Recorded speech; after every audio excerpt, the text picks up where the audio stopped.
Hey everyone, I'm the classic and retro gamer. Today we're diving into the indie horror phenomenon that terrified the internet, Slender the 8 Pages. Released in June 2012, this free game by Mark Hadley, aka Agent Parsec, came out of nowhere and became a viral sensation. Hadley wasn't a big-name developer, he was just a guy with a creepy idea and Unity engine skills. Slender was minimalist horror at its finest. No weapons, no complex story, just pure fear. Inspired by the Slender Man creepypasta, the game turned a simple internet legend into an interactive nightmare. Its accessibility was key. Anyone could download it. No paywall, no hassle. Word spread fast. Forums, social media, and especially YouTube lit up with terrified reactions.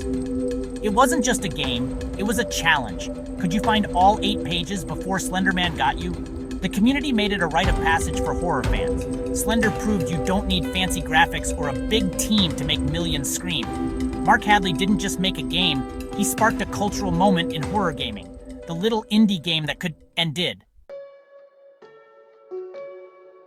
Where did Slender Man come from? It all started in 2009 on the Something Awful forums during a paranormal Photoshop contest. Eric Knudsen, aka Victor Surge, posted eerie photos of kids with a faceless tall figure lurking behind them. Slender Man was born. The internet ran wild, expanding the mythos with stories, art, and fake documentaries. Slender Man became the king of creepypasta, a collaborative, ever-evolving digital ghost story. His facelessness and lack of motive made him the perfect vessel for our fears. Mark Hadley saw the potential. Why just read about Slender Man when you could be stalked by him? He distilled the myth, dark woods, relentless pursuit, into a terrifyingly simple game. The game's popularity exploded organically, fueled by players and viral YouTube reaction videos. Watching people scream became as entertaining as playing. Slender the 8 Pages and its reaction videos created a feedback loop, launching both into internet legend. Suddenly, everyone wanted to experience the terror firsthand. It was a grassroots phenomenon. No marketing, just pure shared fear. The game and the myth fed each other, making Slender Man a household name. We weren't just playing, we were part of a digital campfire story. Slender Man's legend was now unstoppable. The premise? Brutally simple. You're dropped in a dark forest with a flashlight. Your goal: find 8 pages scattered across creepy landmarks. No intro, no weapons, no backstory. Just you, the woods, and the lurking threat. The pages are scrawled with ominous warnings, heightening the dread. Your only moves: walk, jog briefly, toggle your flashlight, no fighting back. The sense of helplessness is the heart of the horror.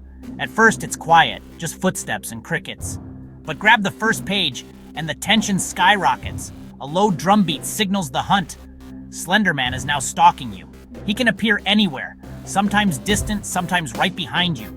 The more pages you collect, the more aggressive he gets. The music intensifies and your nerves fray. Win by collecting all 8 pages, or lose when Slender Man catches you.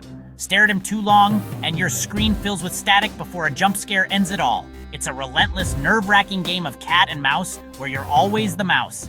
Minimalism never felt so terrifying. What made Slender so terrifying? It's all about sound and powerlessness. Most of the game is eerily quiet, just your footsteps in the forest. Then comes that pulsing drumbeat, like a heartbeat, ramping up the dread. You're utterly vulnerable. No weapons, just a flashlight that can die at the worst moment. Every decision, use the light or save it, adds to the anxiety. Slender Man's design is genius. He doesn't chase, he just appears, teleporting unpredictably. You'll spot him in the distance, look away, and suddenly he's closer. No hiding spot is safe. He breaks the rules of space and logic. His faceless head is a blank canvas for your fears. The core rule: don't look. Staring at him brings death, forcing you to scan your surroundings without ever focusing on him. It's a psychological trick. Your instincts betray you. The game turns your senses against you, keeping you on edge. Slender's horror is in what you can't see and what you're afraid to see. It's a masterclass in minimalist psychological terror. No gore, no monsters, just pure creeping dread. That's why it stuck with us long after the screen went black.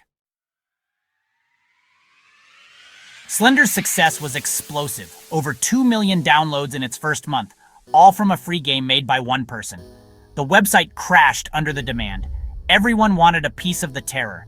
It became a YouTube staple, with Let's Plays and reaction videos racking up millions of views. The game and YouTubers boosted each other, making both global sensations. Fans created spin-offs, mods, and clones, expanding the Slender universe. Its simplicity inspired a new wave of indie horror developers. The success led to a commercial sequel, Slender: The Arrival, with a bigger team and more polish, but the same core fear. From a forum myth to a full-blown franchise, Slender changed the game for indie horror. Slender: The 8 Pages reshaped horror gaming overnight. Before Slender, horror games were getting bigger and more action-packed. Slender reminded everyone that true fear comes from vulnerability, not firepower. It popularized the powerless protagonist, inspiring a wave of hide-and-seek horror like Outlast and Alien Isolation.